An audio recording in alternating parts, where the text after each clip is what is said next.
Welcome, everybody. Welcome to this week's episode of Tom Matt Show. Thank you so much for joining us. Last week, Dr. Tony was back, Tony Avellino. Live to Give. Now, we're doing the performance living is kind of the topic with Dr. Avellino. And so we have 3 or 4 of those now, and we're going to continue to go that direction with Dr. Avellino. Tony is just a great friend, and he's just a wonderful resource for us, and we'll have him back soon. But check that one out. Live to Give.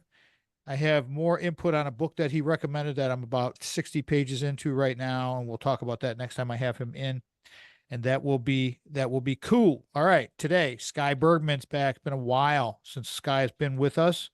She's had a very, very interesting refired life. I love reading her stuff and seeing her film, and we've had some really good times together. And let me do a quick bio here for you guys.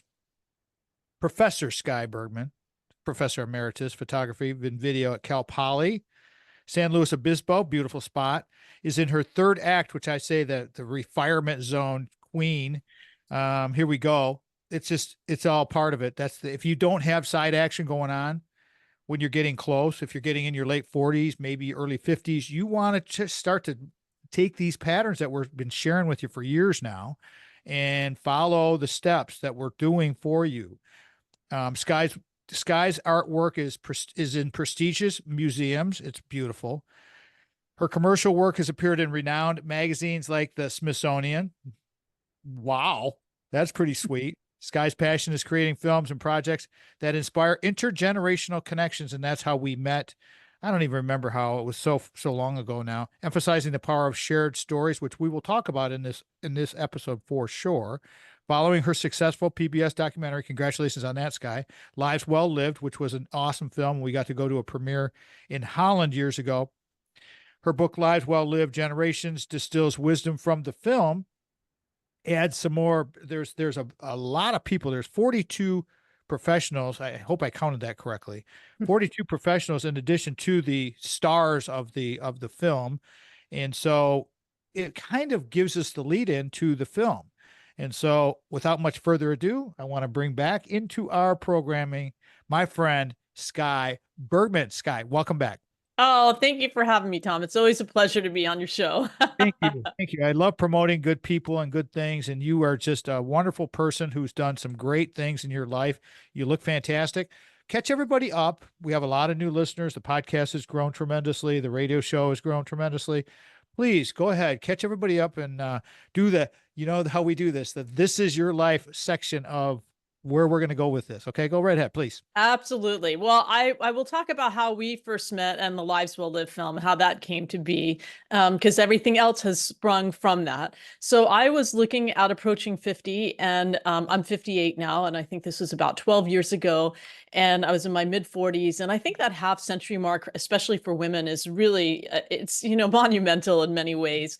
And at that time, I just was not seeing anything out there in the media about positive aging. Everything that I saw had to do with the negative aspects of aging, all the creams that you could use to, in quotes, look more youthful. And, I wanted to have role models in my life that were aging positively. I wanted to have the wrinkles. It's okay with me. I want to embrace aging, not dread it. And in my own family, I had an amazing role model of my grandmother who is getting ready to turn 100, who did not start working out at the gym until she was 80. So she definitely proved to me that it's never too late to start something new, even if it's working out at the gym. And I thankfully went back to Florida for her 100th birthday and filmed her at the gym because I thought, oh my goodness, nobody's going to believe that at almost 100, she's still working out at the gym. And I asked her for a few words of wisdom. And she said things like, be kind, live life to the limits, have something that you look forward to doing every day.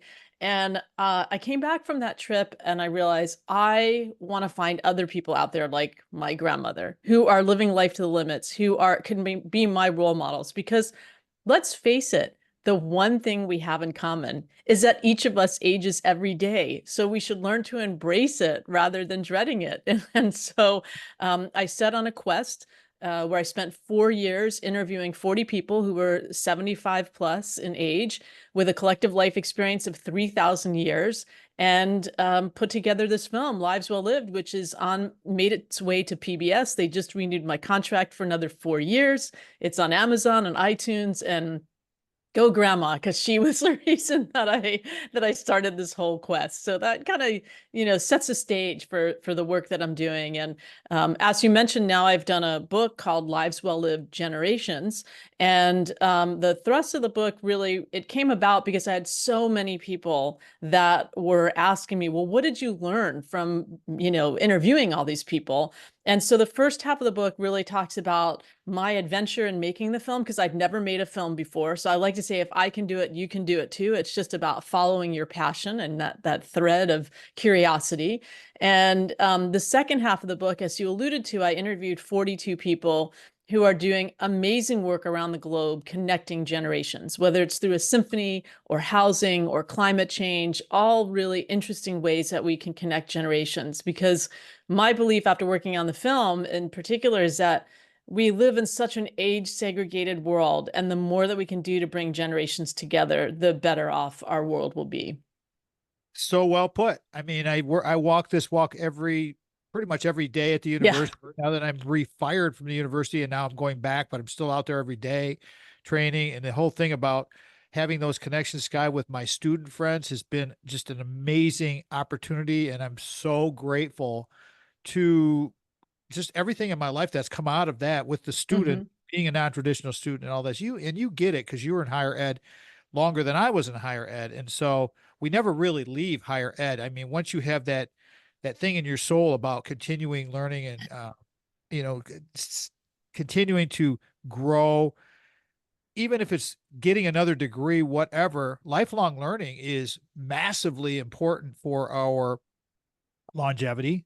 I like what you were saying about the age segregation, because it's honest and it's very true. And unfortunately, I believe that we put ourselves in a position where we don't feel as connected. And I can tell you from my own personal perspective, and you can back me up on this, I'm sure, that the younger people want us to help them.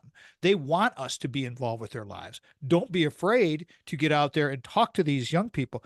Give me a takeaway on that one, Sky, because we got about a minute and a half to go before we go to first break. But what's your vibe on that? You've been a Oh, yeah. I mean, absolutely. I think that when we do these intergenerational projects, one of the things that comes up at the end of the projects when I'm talking to the students and the older adults, in both cases, they say that they realize they have far more in common than their differences. And really, the only difference is their age. And for younger people, I think that the stories of resilience of what older people have gone through really help the younger people get through some times and some troubling times in their lives. So it's so vitally important that we connect generations.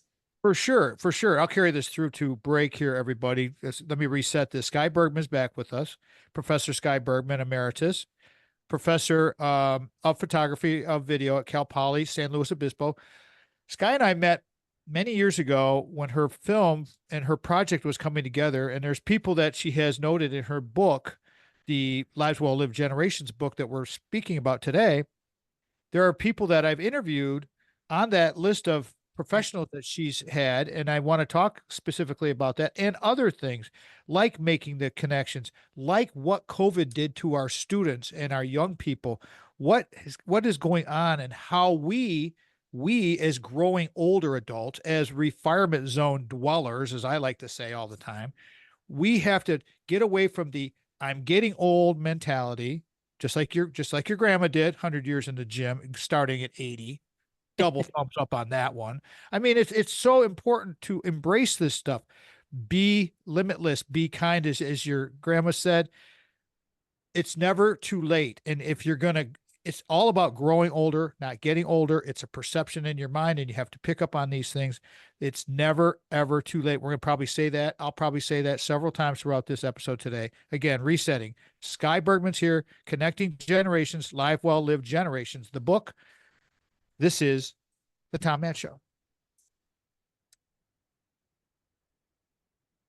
Same stuff, different day, 13, 13 seasons in, Sky. We start our 14th season in October. Wow. And Wow. it's been a very, very interesting ride. You're gonna like what you see when we get this done. Uh, Nice. because it's all good. Let me get going here. I got a read to do here, and then we'll get right in. Here we go.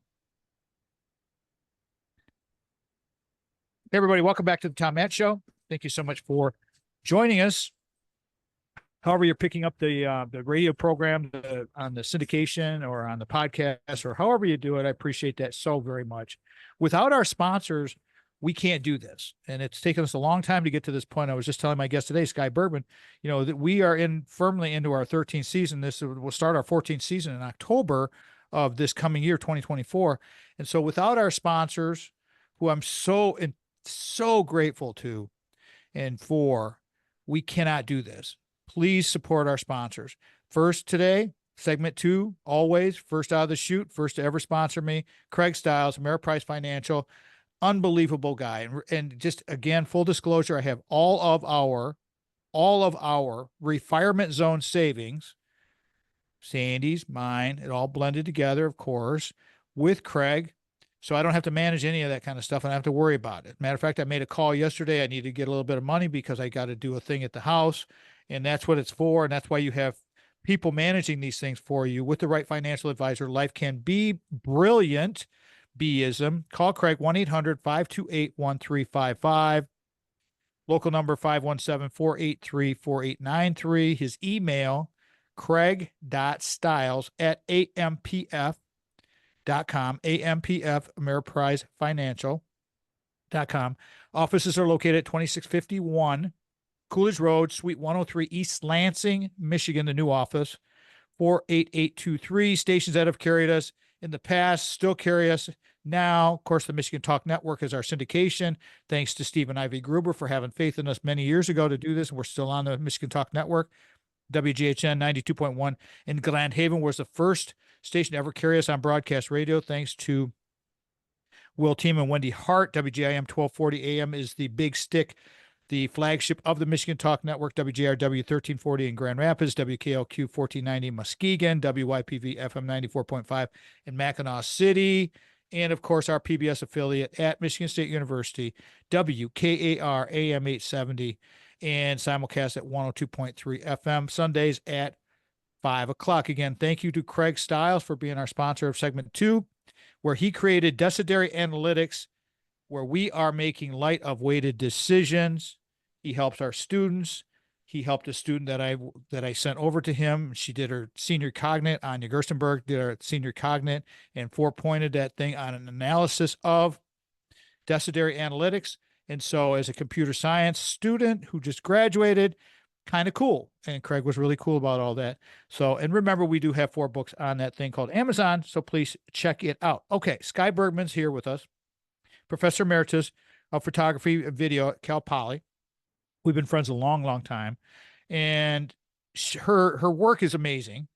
Her stories are amazing. I'm not going to continue to chat up because you know how I'm a chatterbox when it comes to this kind of stuff. But when it comes to Sky, I want to hear from her what she has found. So first off, Sky, I'd like to ask you, okay, so you're in the ReFirement Zone. You're in your third chapter of your life, which you're probably going to have several more going. I know, with the mindset of living to 100.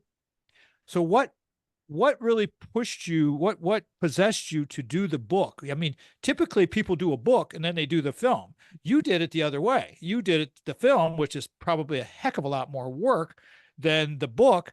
But go ahead. Can you set up that whole story and how all that came to be, please? Yeah, I'm visual. So as you mentioned before, I'm a professor of video and photography, Professor Emeritus. I'm still teaching part-time. They've pulled me in for a few more classes, but you never leave higher ed. I never leave. No, well, my mom likes to say that I found the perfect job, which is to be a professional student, and I totally believe that.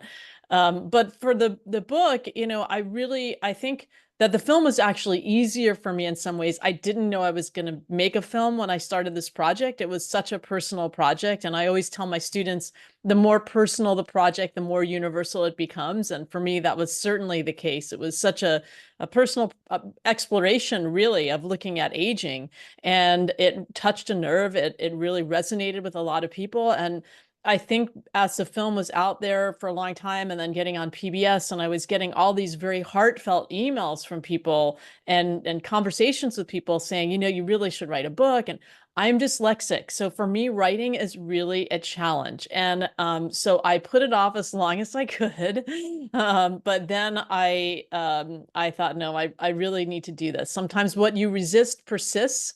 And I just sat down and started writing. I hired a really wonderful editor, Danielle Pai, who checked all my dyslexic mistakes and made sure that we got it out there in a way that she corrected all those things. So I think one of the things that I have learned with making a film and doing a book is make sure you have a good team, because I'm only one person of many. It takes a village to do projects like this. And certainly in writing a book, being somebody who's dyslexic, that makes it a little more challenging.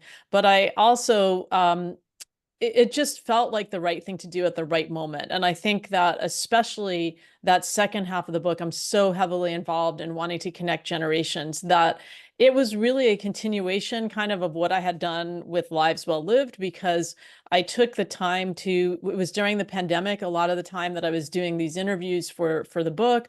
And I could do interviews with people via Zoom and ask them what their organizations were doing. And that was wonderful. I think that, for many people, the pandemic it was not a great time, but for me, I used it as a time where everything stood still and people actually had time to connect. And so I was able to connect with a lot of people that maybe I would not have been able to otherwise, who are just pioneers in their fields of what they're doing. And so, I took 2.5 years really to interview people, and then another year of writing the book and kind of getting it together and editing it, working with Danielle to edit it and make it into what it is today. And the first half of the book that really talks about the life lessons that I learned from these people in the film, I would say that really the common elements were, the most important was having a sense of purpose. And I think what was interesting was realizing that sense of purpose could change over time. I see that with my college students a lot of times, where if they come in as one major and then they don't know what they want to do, their sense of purpose kind of changes and they're ungrounded until they figure out, they have that aha moment and they realize, no, this is the major that I want to do. And then their sense of purpose comes back again and that drive comes back again. And I think another time that many people experience that loss of sense of purpose is when we reach that, in quotes, retirement mark. I say that because I just retired from teaching. I didn't retire. So I don't like to say the unretirement. But I think we reach that mark, and many of us describe ourselves by saying this is by our profession. So I am a whatever, I'm a professor, I'm a filmmaker. And when you don't have that anymore, we lose our sense of grounding. And I think the people that did the best were people that had a sense of purpose, had a reason to get up every day, had something that they wanted to do every day, learn something new every day. That is what they needed. Well put. We will finish this segment and I will come back and talk more about this, because having a sense of purpose is absolutely the key to everything. And we can talk about this. We talk about it all the time. But section 1 of the book, Lives Well Lived Generations, is inspiration. And if we don't become inspired in something, we're going to be in trouble. And so then you will start to be unhappy. And the ReFirement Zone doesn't work that way. The ReFirement Zone is all about inspiration. It's all about giving back. It's all about connecting.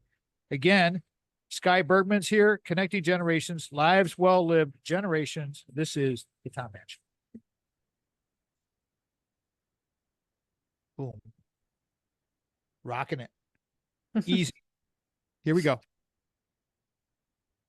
Another read. I got 3 reads, this one and then the one in the next segment. So we're doing okay. Barely. You know what? It's all about a passion play. So it's all good. I'll talk to you about that. writing books is not a way to get rich. Writing books, 4 years of a project. Yeah. You start doing the hours on that. Good Yeah. luck. It's way more than that. That's what I needed to figure out, Sky, with my with the radio stuff and all the stuff that I did and the books that I've written. It's like it's way more than that. And once I had that epiphany, we'll talk about that. Here we go. Third segment of the Tom Matt Show is sponsored by Jamie White Law. White Law PLLC, great sponsor, great people. They're just unbelievable. Where justice meets compassion. If you have not heard Jamie White's first appearance on the radio program, go check that out on our website, tommattshow.com, or go on Spotify or any of the big carriers. You'll find it there. But listen to that episode with Jamie. He talks about how because I asked him what drove him to become a lawyer, and he said this story about being in a biracial family and how they had an incident in the 70s with his mom and dad at a camping thing or an outdoor cookout or something at a public place. And there was some violence and it was really, really troubling. And so that was I had no idea we were going to cover that topic when we did that first episode. You want to know more about Jamie White, you need to listen to that episode, because that one will be clearly delivered that how much he cares about you. White Law is our advocate in times of need. He's helped me with calls with other people that I work with all the time. They are there to listen, support, and fight for what you deserve. That's why we love having them as a sponsor. Contact White Law today for a free consultation. WhiteLawPLLC.com, or you can call 517-777-9785. You can also go to our website, tommattshow.com. At the bottom of the website, we have our sponsors and friends, where you can just click right on through and make it real simple, real easy there. Go find the Law Talk episodes that we've done with Jamie and check those out. Get a good feel for what he does, what his crew does over there. They're wonderful people, and we are very, again, grateful to all of our sponsors. But it's nice to get new people to come in that want to. It has to fit everybody. When you get into this ReFirement Zone stuff, and like we're talking with Sky Bergman, our guest today, connecting and doing all these things in your post-working life, however you want to frame it up in your head, retirement, whatever, you got to have the people around you. That's all there is to it. Positive aging is about embracing growing older, not getting old. All right, Sky Bergman's here. Connecting Generations, Lives Well Lived, Generations, talking about her book. You were inspired to do this book. It took you 4 years. How long did the film take when you did the film, since you're a professor of photography and video at Cal Poly and now Emeritus? How long did the film take in relation to just a comparison of the book project? Because that's the thing people don't understand. You have to devote some time to these things, and it's like, it's all good. If you invest in yourself, it's not that big a mountain, but it is doable. Absolutely. I mean, we were talking during the break. If you break it down in a number of hours, I think you might not, and realize how much time you spend on these projects, you might not do them if you know that ahead of time. But on the film, I spent 4 years interviewing all the people in the film, and then another year of editing. So really 5 years. But as I like to tell other filmmakers, as much time, energy, and money as you put into making a film, it's twice that in terms of getting it out there in the world, because you don't want to just make a film and not have anyone see it. And I think the book is the same way. So the book, you're doing I'm doing other things while I'm working on the film or working on the book, but certainly I'm lucky that that's not the only thing that I'm doing. Is teaching, I'm doing other projects. I'm working on 2 films right now. And I had a professor who once said, and these are very wise words, multiple streams of interest, multiple streams of income. And I really take that to heart. So I'm always working on a number of projects at the same time. I don't put all my eggs in one basket. And I think that for me keeps me really engaged, because I like doing a lot of different things. And each one of the projects certainly enhances and informs the other projects. So I bring little bits of each thing into each other project while I'm working on them. But yeah, it takes a long time to do these things. It doesn't. Okay, so you're a professor. emeritus now. But if you wanted to inspire people for the creative side and Mhm. say, I believe that there's one word that I will lay back for me or bring up for me, however I want to try to say that for the creativity. For me, it was just I'm a curious guy. And so I just want to learn more about, being a non-traditional student, going back to school later in life really enabled me and gave me a lot of confidence to do what we're doing now, Sky. Would you agree with me on that, or would you have another term for something that can propel you, a one-word take for creativity, mine being curiosity? What would you say? Perhaps maybe that's yours. Do you have something else? Well, I have, interestingly enough, I have a quote that hangs above my desk that says, "Your decision should be based on your curiosity over fear." And I think for me, that's always been the way that I've done things. I tend to say why not instead of saying why. I look at obstacles as challenges, and I am not afraid to ask for help. I think a lot of us, when we work on projects, maybe we think it's a sign of weakness if we don't know how to do something. But I find that a sign of strength because I bring in other people that maybe are doing what I want to be doing and doing it better. And so my whole project ends up stronger as a result. So I think building a network is equally as important. Building a network of people that you can work with, that you can count on, that also can be, your biggest critics and tell you honestly whether your project is working or not. And so that's been something that I've really worked on developing is a good network of people that I can count on. I don't know if you read the book. Ryan Holiday wrote a book called The Obstacle is the Way. And it says exactly what you just stated. I mean, the whole book is based on that you have to overcome obstacles in life. And so in the first part of the book, which is set up really cool because you have it's like having two books in one, basically. You have the inspirational side in section one, and then you have the section two with the connecting of the generations and the people. Let's talk about the section one first, because when you talk about, and you've already said finding your purpose was the number one thing, and that's absolutely positive for sure. But you ran down some other points: the support, the positivity and attitude, the resilience. All of these things went into the inspiration that you've learned, and the inspiration to do this project. Let's pick through those and go through all of those, the first half of the book. And then when we later in the show, everybody will talk about the people, because there's several people of the 42 pros of the anthology portion of the book, which I've done an anthology, and I know that's coordinating stuff like that is challenging. I mean, getting people, you could say COVID helped you, great. It's just getting people to do it is challenging, right? Yes. So let's start with right after purpose. You had support, positivity, and attitude, and some more other really cool things. Let's talk about the first half of the book. Yeah, so the tagline of the book is resilience, positivity, and purpose at every age, because I think those things are important no matter what age you are.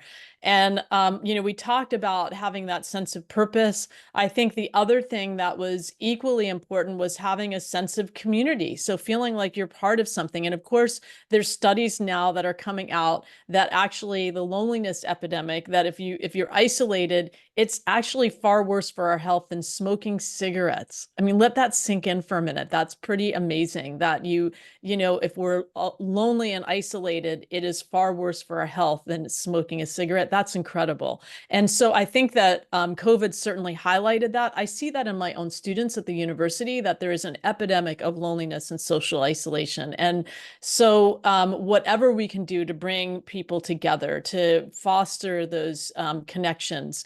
And I think that, even during the pandemic, there were people that had Zoom parties. And I think just knowing that you have other people out there that you can count on, and it doesn't have to be family, it can be friends, but, really, I was thinking about this the other day.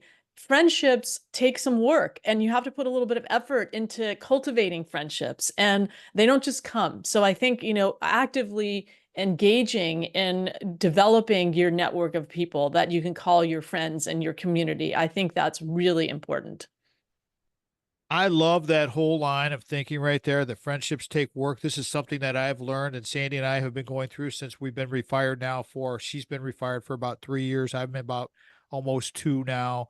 My our concepts are different. We flipped it around, and I'll talk about this because we're going to go to break here in a second. But when we come back, we'll talk about this because my dynamic was different than Sandy's. We're working through a lot of things with this, but it's all good. Sky Bergman's our guest today, everybody. Connecting Generations, Live Well Lived Generations. Speaking about her book, it's awesome.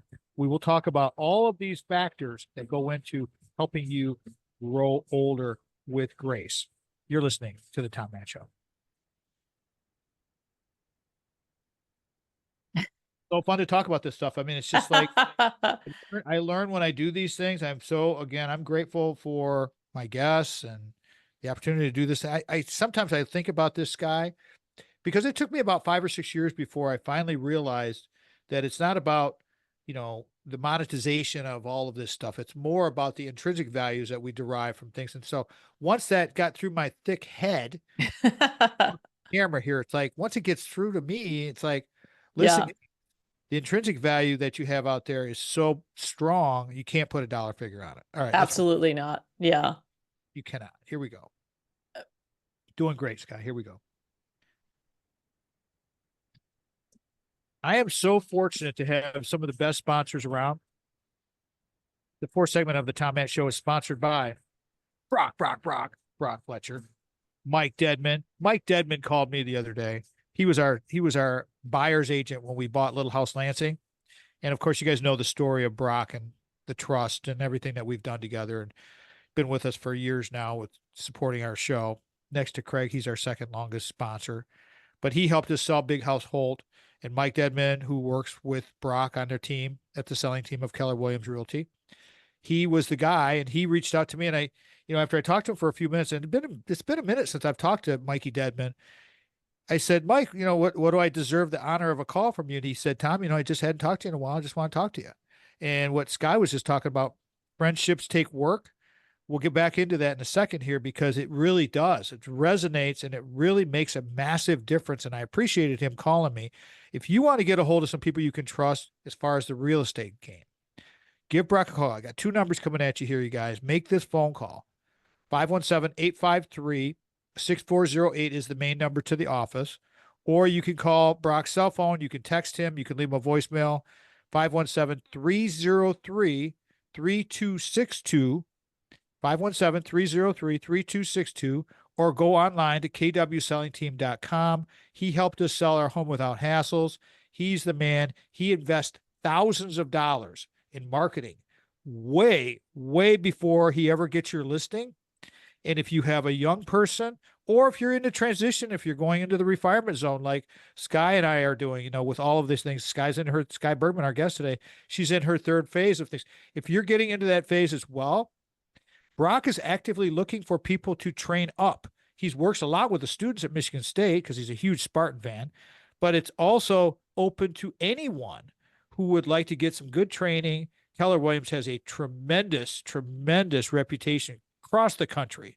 And Brock is just a cool guy. He's just a great guy. He will help you answer the questions. We got about, I don't even know, 15, 20 reality or real estate episodes on the website. Go check them out. If you got a question on homes, and we talk about everything. And it's awesome to talk to our friends and all of these different topics. Just like my guest today, Sky Bergman, Connecting Generations, Lives Well Lived Generations, talking about her new book. Congratulations on that, by the way, Sky. I'm very, Thank very you. happy for you. Friendships take work. We're talking about this in the previous segment. And going along the lines of the first part of the book, positivity, attitude, resilience. All of this stuff takes effort. And my thing as a trainer is all about, what do you got today? What kind of effort do you have today? Because some days may be better than other days, right? You've been down this road. You got almost 10 years creating these two projects between the book and the film. And look at the success that you've had, but it wasn't easy. It took effort. Let's talk about that. Friendships take work, effort, your positivity and attitude, resilience, other parts of the beginning of that first half of your book. Go right ahead, please. Well, I think the other part of that is the resilience and positivity, and I think that they go hand in hand. So, I'm reminded of one of the people in my film, Evie Justison, who talked about reading Viktor Frankl's Man's Search for Meaning, which, if you haven't read it, it's an amazing book. And he was a Holocaust survivor who couldn't tell based on people's physical strength whether they were going to make it through or not. It was really about their attitude. And I think what Evie has taken away from that book and distilled in me is that there are so many times in our lives when we can't control what's happening around us, but what we can control is the attitude with which we deal with those things and the way that we also reflect back on the things that have happened in our lives. That really changes how we move forward as well. And so resilience and positivity, I think they go very much hand in hand in that way. You can't look at your perceived issues, problems, whatever, or if they are for real, they could be a real thing. Just like you were talking about with your dyslexia. I did not know that. I could just imagine how hard it was. You could have easily said, I have dyslexic. I'm dyslexic. I'm not going to do a book. I don't want to attempt it. But you had the resilience and you had the positive attitude and you had the success of the film. So now you have this hand in hand kind of thing, hand in glove. So it's wonderful. I mean, Yeah. going back into the words of wisdom from the cast. Let's take a few of those because we talked about this in previous episodes a long time ago, but you had 40 people that you interviewed for the book. So the first half of the book is talking about, and the first half of the film itself is based around these 40 people. Talk about some of those words of wisdom that you were, especially, well, you already talked about your grandma. I mean, Right. she's getting to the gym at 80 and going to 100. Good for her. Talk about some of those because I know what you're going to say because I remember. But please, because there's some amazing stories. You got about 2 minutes There here. are for sure. I mean, one of the I maybe because I'm in the thick of promoting the book and doing all this work is Jules Hawk had a phrase that he said, or a quote, luck has the aroma of perspiration. And I think, we we look at all these people that are doing really well and very successfully, oh, they're so lucky. And there's a lot of hard work behind that. And I think of that often. But then I also think of one of my favorite people in the film was Dr. Lou Tadone, also known as Lucky Louie. He gave himself that moniker, Lucky Louie. And no matter what happened, he would find the positive side of things. I mean, it was just amazing. And he had a phrase that he would say to everyone that would listen, which is happiness is a state of mind. You can be happy with what you have or miserable with what you don't have. You decide. And I think that really speaks to the idea that your attitude is really the only thing that you can control. And he was certainly the epitome of that. I mean, it was just an amazing to watch him. And he would make mozzarellas for his daughter's deli every morning. And I'd go over there and hang out with him. And I remember going one time when he was 97 and I said, "Hey, Lou, how's it going this morning?" He said, "Well, it's not like when I was 95." And he just had this attitude of he knew that his body was not what it was when he was younger, but he just still kept going. And he was one of those people that got up at like 5 in the morning and went to the gym first before he started making mozzarellas for his daughter's deli. And if you've never made mozzarella, that is in and of itself a workout to make mozzarella. You're lifting the heavy mozzarella and it's definitely a workout. So, I had some amazing role models. It was just incredible. So interesting. And I like to tell people with the success of what we've done with radio and all of our things that it's still coming. Yes. We'll be 15 years into this thing and people will say, wow, what a successful thing they have there. And it's like, yeah, 15 years later, I mean, thank you for that. I appreciate that. But again, there's Right. effort that goes into all of this. Set up Yeah. we got a couple minutes to go before we go to break here, and then we'll have the last segment. And I'd like you to kind of set up the section 2, connecting the generations, because you had such a great bullpen of knowledge people that I have several I want to go to, but give you a couple minutes to talk about that part of the book, because having an anthology to go along with the inspiration of that interesting, very, very unique way you did that book. Please talk about some of those people and set it up, and we'll come back and we'll finish that thread. Sure. Well, I mean, a number of the people are doing just incredible work, from Tony Brown, who works for Hearts of Los Angeles, and he developed an intergenerational symphony. He felt like music was such a strong way to connect generations, and I absolutely love that. The Eisner Foundation actually supports that, which is wonderful. A group called Co-Generate, which actually supports other people. I was a fellow of Co-Generate. That's how I met a lot of the people that are in the book. And they support people that are doing amazing work connecting generations. It really more in terms of bringing us together, because we're really kind of lone people out there working, and sometimes it seems like it's really difficult. So it's nice to have the camaraderie of other people who are in that same space. And I mean, just for, people that were working with climate change, with voting rights. I mean, just a cadre of really amazing, amazing people. That's the cool thing about it. 42 people strong. I'll carry this through, Sky, because we're going to come up on break here. Well done on setting that segue up for me. Thank you for doing that. But there are several people that I know of, and people that I have talked to personally and interviewed, that I'm going to come back and talk to and talk about with Sky Bergman. Sky Bergman's our guest today, everybody. We're calling this one Connecting Generations, Lives Well Lived Generations, patterned after the Lives Well Lived Generations book that Sky wrote to support her film. I'm still amazed at the dyslexic thing. It's like, wow, that had, I mean, but that's the whole thing about taking on the challenges, having the goals. I have a new thing called my prime objective, where we break down a goal into even smaller parts. Guarantee you that my whole little program that I would share with you if I was ever coaching you, and I coach a lot of people, Sky would agree with all of it. I mean, all of it. And lastly, before we go to break here, I want to say that line you said about multiple streams of interest, multiple streams of income, boom. Perfect. That's the way you need to think, everybody, because you got to have side action, have multiple side actions going on at the same time. And it doesn't have to be a revenue generation, but it certainly helps. Again, you listen to the Tom Matt Show. Sky Bergman's my guest today, Professor Sky Bergman, Connecting Generations, Lives Well Lived Generations, after her book. We will be right back. So, Tom, I would love to talk about my new film, The Primetime Band, because it's all about connecting generations and people overcoming resilience. If we can do that, I don't know if we have time to do that. Certainly, no. We have. I have just a couple of people I wanted to mention, but okay. What's the film called? Primetime Band. The Primetime Band. The Primetime Band. Okay. Primetime. Absolutely. Got it. That's the nice thing about doing the video stuff. And now we put up the whole giant chunk.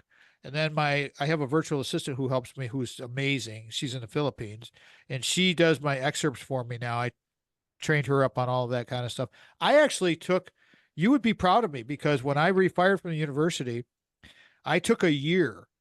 I said, okay, I'm going to do this video thing. I don't know diddly shit about it. I'm going to learn how to record. I'm going to learn how to do some basic editing. I'm going to learn how to do, the lighting and all this kind of stuff. And I wound up doing over 800 little videos over a year and a couple of months, and just learning. And just because I took it as a graduate program, I just said, okay, if I do this like I did at grad school, like I did the undergrad stuff, I've just chip away at this thing to learn. I just taught myself, and I went on YouTube, and I just went to YouTube University and just started. And I spent a shitload of time going through all this stuff. And I realize now that I have Vanessa as our virtual assistant, she's really good. I mean, she's a Final Cut Pro expert and all those kind of things. I'm adequate when it comes to editing. At least I know how to do it, and I know how to put things together in the recording thing, but I'm a content creator. I mean, you got to, know what your strengths are and hire other people to take care of your weaknesses. Right? Exactly. Okay. This is plug too, Sky. So I'm going to throw it to you after I just plug the website and okay. Do you have all of your contact info, emails, phone numbers, website? Yeah. Everything? So the best website is the skybergmanproductions.com. I'm going to throw that to you. Okay. So you can say, I'm just giving you a heads up that. Okay. Sounds good. I've had guests before and I catch them off guard. I'm like, well, what's your phone number at the hospital? Like, I don't call myself. I'm like, okay. Got to be a better host when it comes to this stuff. So I just give you a heads up. Here we go. Thank you. You're welcome. Love doing radio so much. So fun. podcasting, radio, content creation, by talking to my guest, who's a premier content creator, Sky Bergman, Professor Sky Bergman, Connecting Generations, Lives Well Lived, Generations, talking about her book. It's been a minute since Sky's been with us, but you know what? We've been friends for a long, long time. I 100% support her work and the people that she's associated with, because we're all coming from the same place, everybody. We want you to have the best life that you can have. And by emulating some of these stories and reading these stories and watching a film, go to PBS and watch Lives Well Lived. Sky told us she just got renewed for four more years. That's so fantastic. It's so great. Because I remember when Sky was out there hustling to promote her film, and she was still working full time, just like we were doing with radio. We were just working full time and doing our side action, and that's how you got to do it. I mean, it's just, there's no other way of doing these things. If you want more information about me and Sandy and all of that, just go to tommattshow.com, the website, and check out everything's there. The YouTube stuff's there, the TikTok's there, the Instagram, all of it's there. All the channels that we're on, all of the carriers that carry the podcast, whatever you prefer. Seems like a lot of people like Spotify. That's fine. We're on Spotify. It's really easy to navigate. Sky, how would you like people to connect with you and get a hold of you for speaking or consulting or teaching or whatever? Go right ahead, please. Yeah, the best way to reach me is actually to go to my main website, which is skybergmanproductions.com. And that's just SKYBERGMAN productions.com. And all of the projects that I'm working on are there, and my contact info is there as well. Perfect. Simple. That's the best way to do it, everybody. One-stop shopping. There you go. We don't need to have 18,000 varieties of peanut butter to choose from. I want to touch on the second half of the book quickly, because we have other things that we're going to cover here with more good things that Sky has been doing. But there were several people of the 42, I recognize names, and I have actually interviewed at least one that I found for sure, Dr. Roger Landry. I'd like to talk about him. I want to talk about Chip Conley, and I'd like to talk about Marcy Albahor. Did I say her name correctly? Yes, you did. You did. Okay. Yeah. So those three people, if you could just touch on those three for me and just kind of talk about why they were such a good suggestion, such a good addition to your anthology portion of your book. Go right ahead, please, Sky. Sure. Well, Chip Conley, I'll start with him. He runs a Modern Elder Academy, and which is just amazing.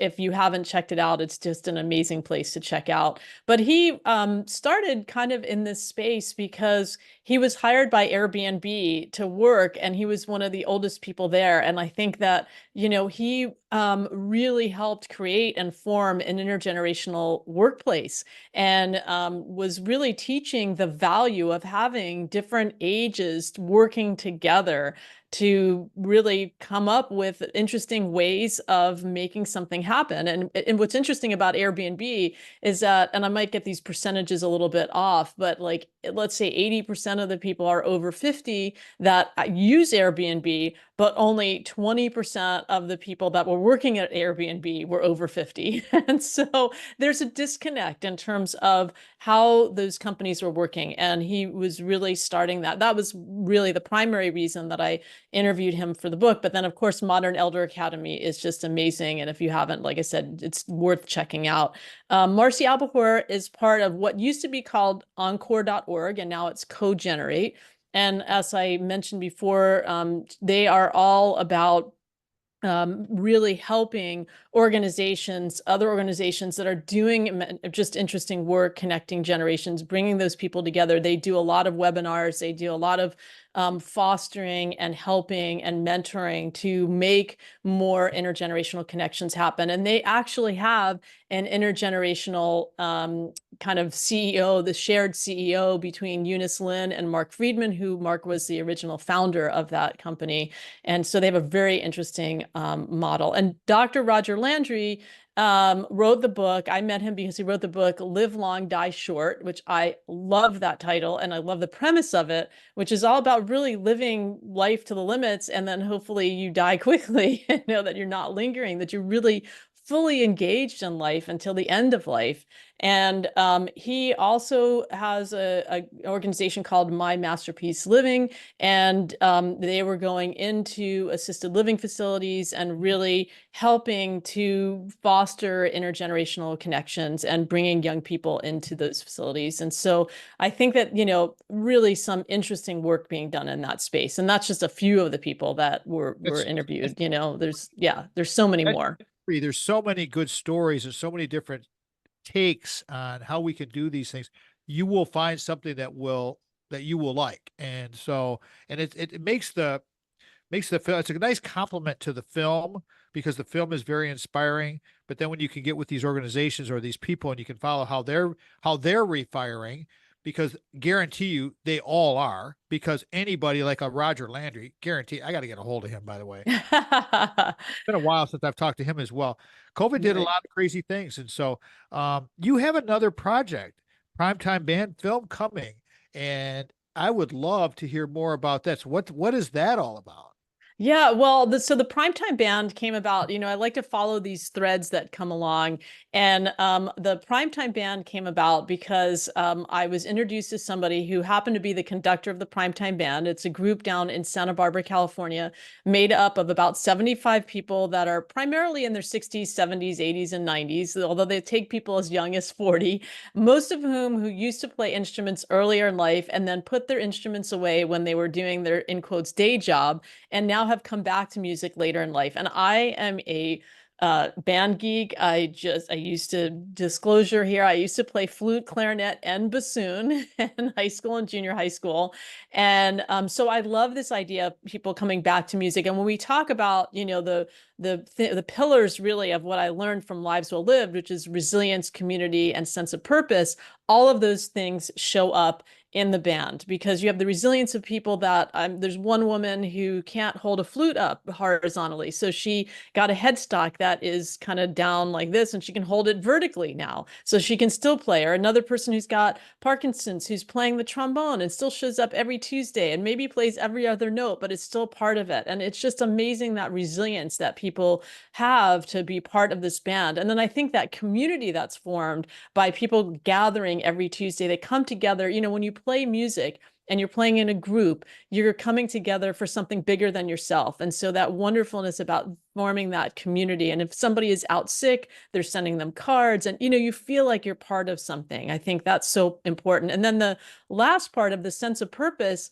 they perform throughout the county, but also many of them are part of a group called the Music Van, which is actually a van filled with instruments that they take into third grade classrooms and introduce young people to instruments, many of whom have never touched an instrument in their lives. And to see these 8-year-olds picking up a French horn or a violin or a tuba and playing for the first time, just the charge that they get, the smiles, it's so wonderful. And that's that intergenerational connection and that paying it forward that I love. So I'm super excited about that film.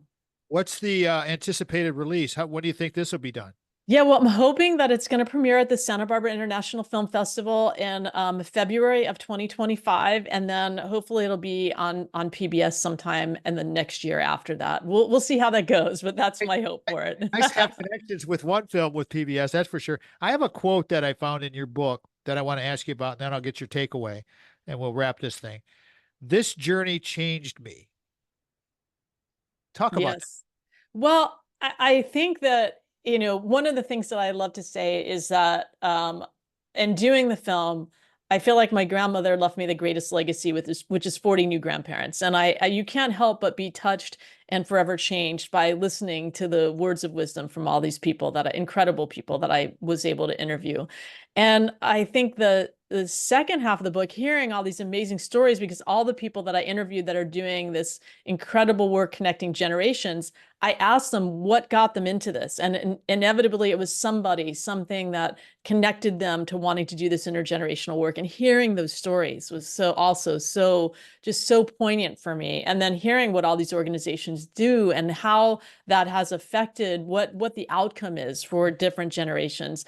My life is forever changed as a result of that. And I think the key takeaway for me has been really to be open to friendships of every age, to live more fully in the moment, and to be kind to everyone that I meet. And those are the things that I've really taken away from working on the film and on the book. Give us the website another time. We'll and phone numbers, whatever you want to do, whatever's easiest for you, and then I'll close this bad boy.